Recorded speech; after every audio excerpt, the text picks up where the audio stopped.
안녕하세요, 여러분. 한국어를 쉽게 알려드리는 헤이든입니다. 오랜만이죠? 요즘에 다른 일들로 너무 바빴어서 한동안 유튜브 업로드를 못했었는데 오랜만에 카메라 앞에서 이야기하려고 하니까 좀 어색하네요.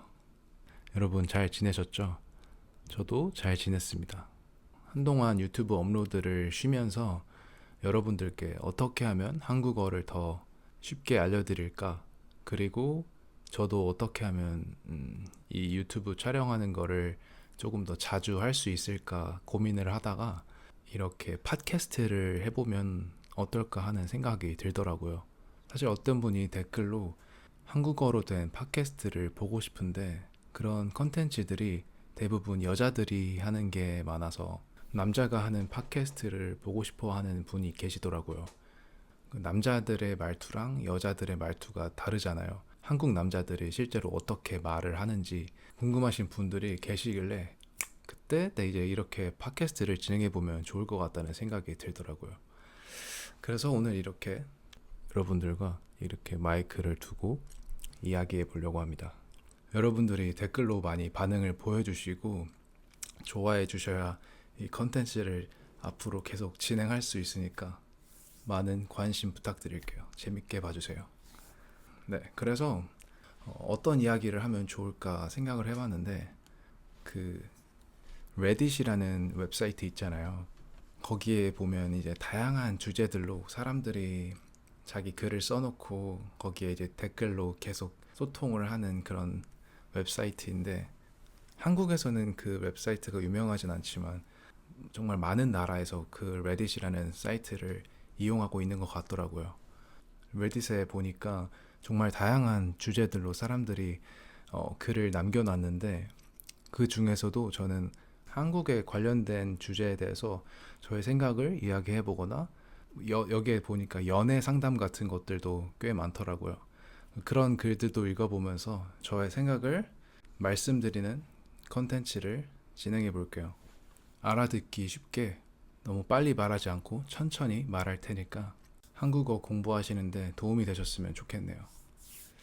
그럼 첫 번째 사연을 읽어볼게요. Native tip. When Korean ask did you eat? 밥 먹었어? We are not asking about food.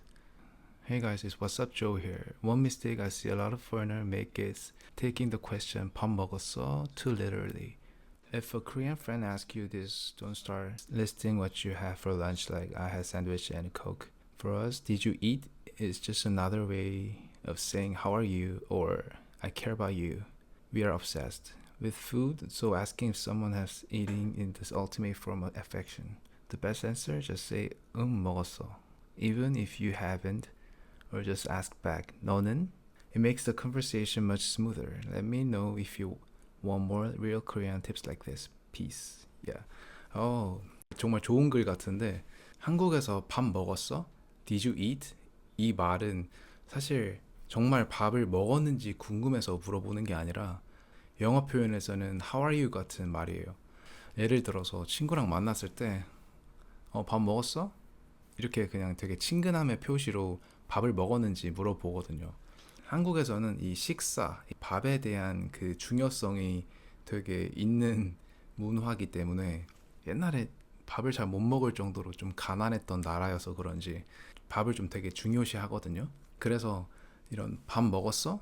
이런 친근함의 인사가 생겨난 게 아닌가 싶어요. 뭐 실제로 밥을 먹었는지 물어볼 수도 있지만 그냥 친한 사이에서는 밥 먹었어? 라는 표현은 How are you 같이 What's up? 이런 표현이니까 헷갈리시지 않길 바랍니다. 댓글 한번 봐볼까요? It is interesting to see how there are multiple instances of 밥 being used in non-food text context. 밥 잘 먹고 다녀? 그래도 밥이 넘어가. 네, 이것처럼 이 밥에 대한 표현들이 정말 많아요. 밥은 잘 먹고 다녀? 이 표현도 그 요즘에 사는 게 괜찮은지 물어보는 거예요. 요즘에 너의 전반적인 일상 생활은 괜찮니? 이런 뜻이 포함되어 있는 말이에요. 밥은 잘 먹고 다녀? 하는 일은 괜찮은지 뭐 은유적인 표현이 될 수 있겠죠. 그래도 밥이 넘어가? 이거는 그래도 밥이 넘어가는 스트레스를 받거나 좀 신경 쓰이는 일이 있는데 그래도 밥이 넘어가? 왜냐면 신경 쓰는 일이 있고 스트레스를 받을 때는 사실 밥이 잘 안 들어가잖아요. 입맛이 없어지는데 그래도 밥이 넘어가? 너는 뭐 밥이 넘어가니? 이런 식으로 좀 비꼬는 말을 할 수도 있고, 야, 밥에 관련된 표현들이 정말 많은 것 같네요. 재밌네요. 이렇게 외국인들은 이렇게 밥이 중요한 게 아니니까 이거는 정말 한국적인 표현이 아닌가 생각이 듭니다. 또 다른 걸 한번 봐볼까요?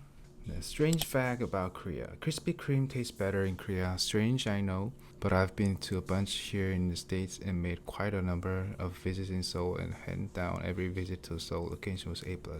Of course, Krispy Kreme is just generally really good, so no complaints from me overall, but I always find it funny that whenever someone asks where the best glazed donuts are from, I say Seoul. Anyone else have the experience where something is better than its place or origin? Thankfully, so far nothing beats the dollar pizza slice here in NY, so I don't need to travel far for that.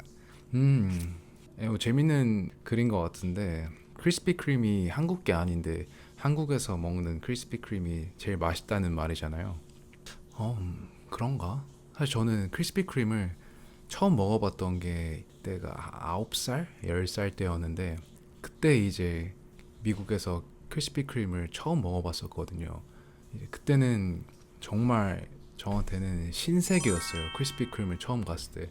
왜냐면 도넛이 이렇게 만들어지는 과정을 다 볼 수 있었고 이제 도넛이 그 슈거에다가 딱 빠졌다가 또 다시 나오면서 이렇게 움직이는 그런 걸 다 보면서 어렸을 때 너무 그걸 보는 게 재밌었던 기억이 있거든요. 그리고 그때는 크리스피 크림에 가면은 도넛을 하나를 공짜로 줬었잖아요.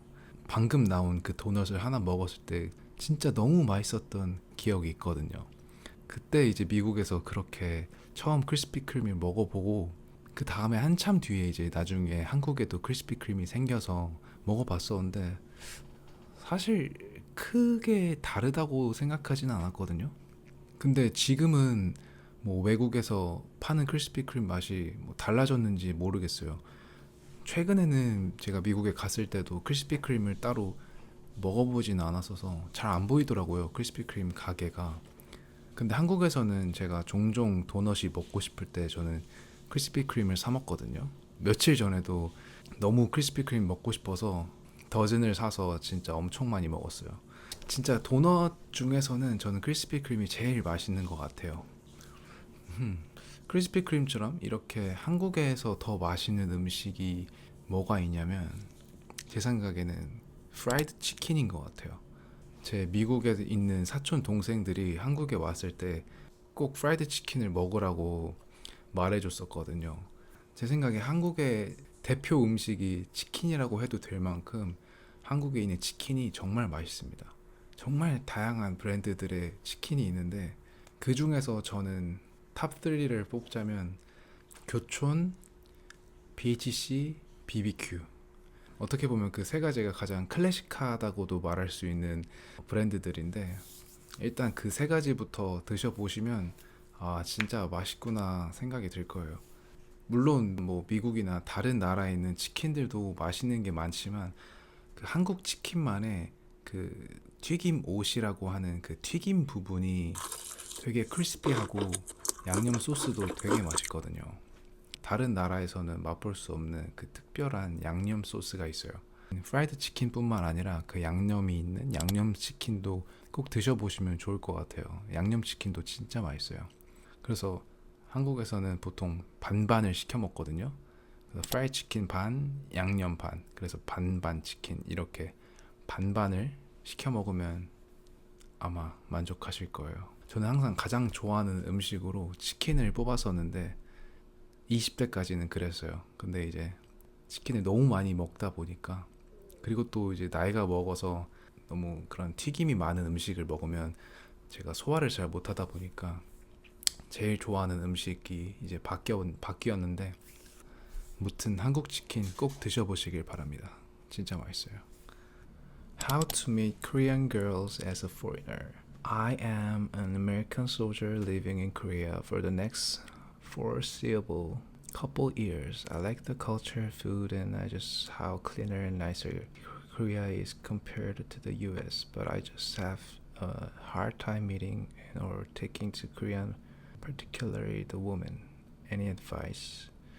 Yeah, let's see the comments. Learn Korean generally. It's hard and annoying to get to know someone, even as a friend, if you can't communicate properly. Yeah, of course. Have to learn Korean first. Yeah, or meet someone who can speak English. Same way you do anywhere. Common hobbies, Tinder. Tinder. But just so you know, Korean girls don't respond well to random pickups on the subway or something. You'll come off as a used car salesman. 제가 생각했을 때 한국 여자들은 한국에서 태어나고 한국에서 자란 좀 외국 문화에 익숙하지 않은 전형적인 한국 여성분들은 외국인이 다가왔을 때 조금 어색해하고 자기가 영어를 일단 잘 하지 못하기 때문에 겁도 나고 조금은 거부감이 있을 수도 있고 어색하게 느껴질 수도 있을 것 같아요. 그런 사람들은 사실 깊은 대화를 나눌 수 있을 만큼의 한국어 실력이 되지 않으면 조금은 만나기가 쉽지 않을 거라는 생각이 들고, 조금 좋은 방법은 홍대나 이태원 같은 곳에 좀 외국인들이 많고 그런 곳에 놀러 갔을 때 거기서 마주치는 한국인들은 일단 대부분 술을 마시러 나온 사람들이니까 텐션이 그래도 좀 높잖아요. 쉽게 말을 걸 수 있을 거고, 그리고 그 중에서도 좀 외국 문화에 많이 좀 오픈 마인드인 사람들, 그 진짜 그 오픈 마인드가 아니라 외국 문화에 열려 있는 그런 사람들은 영어를 좀 어느 정도 할 수 있고, 그러니까 훨씬 더 대화를 시작하기가 쉬울 것 같거든요. 현실적으로 너무 한국 스타일의, 진짜 누가 봐도 한국 여자 같은 스타일을 먼저 하는 것보다 조금은, 그게 외국인 눈에는 다 똑같이 보일지 모르겠지만 한국인 입장으로서 뭔가 같은 한국인 여자인데 조금 스타일이 다르거든요. 특히 외국에서 살다 온 그런 여자들은 스타일링 하는 게 달라요. 화장법도 다르고 옷 입는 스타일도 되게 다르거든요. 그런 여자분들을 노리면 조금 더 쉽게 데이팅을 시작할 수 있지 않을까 생각이 들어요. 요즘에는 그래도 영어를 어느 정도는 할 수 있는 한국인들이 많지 않나? 아마 이태원에 한번 가보세요. 저는 이태원에서 정말 자주 놀았었는데 거기 있다 보면은 자연스럽게 저도 외국인들이랑 많이 대화를 나눴던 것 같아요. 거기는 진짜 그냥 외국처럼 외국인들도 너무 많고 하니까 자연스럽게 대화를 할 수 있는 문화가 자연스럽게 형성이 된 곳이라서 그런 게 전혀 어색하지 않더라고요. 거기에서 이제 자연스럽게 대화를 시작해 보면서, 주의하실 게, 한국 여자들은 너무 이제 처음부터 훅업처럼 너무 다가가면은 좀 거부감을 느낄 수 있거든요. 먼저 충분히 대화를 하면서 정신적인 교감이 충분히 이루어진 상태에서 번호를 물어본 다음에도 카카오톡이나 뭐 이렇게 연락을 계속 주고받으면서 한두 번씩 만나고 데이팅을 해보면서 그런 식으로 조금씩 가까워지는 연애를 선호하는 사람들이 많아요. 물론 아닌 사람들도 있죠. 처음부터 막 뜨거운 사랑을 하는 사람들도 있는데, 대체적으로 한국 사람들은 그래도 조금 조심스러운 문화가 있는 것 같아서 조금 더 조심스럽게 시작을 해보시면 좋을 것 같습니다. Tell me you're in Korea without saying you're in Korea. 이거는 엘리베이터에 닫힘 버튼을 누가 엄청 눌러놔서 못 누르게 테이프로 막아놓은 사진인데, 이거 진짜 웃긴다. 한국 사람들은 그 엘리베이터를 타면 이제 누가 타러 오잖아요. 근데 같이 타기 싫어서 닫힘 버튼을 엄청 누르거든요. 근데 이거는 이제 로우키로 사람들에게 말하진 않지만 빨리 닫혔으면 하는 마음으로 누르는 거 모르게 이렇게 누르고 있어요. 저도 솔직히 몇 번 그런 적이 있는 것 같습니다. 여러분은 그러시면 안 됩니다. 재밌네요. 이런 것들도 있고. 네, 그럼 오늘 첫 번째로 이런 팟캐스트를 한번 진행해 봤는데 재밌게 봐주셨다면 좋아요와 댓글 좀 남겨주시면 감사하겠습니다. 그러면 다음에 또 만나요, 여러분. 감사합니다. 안녕히 계세요.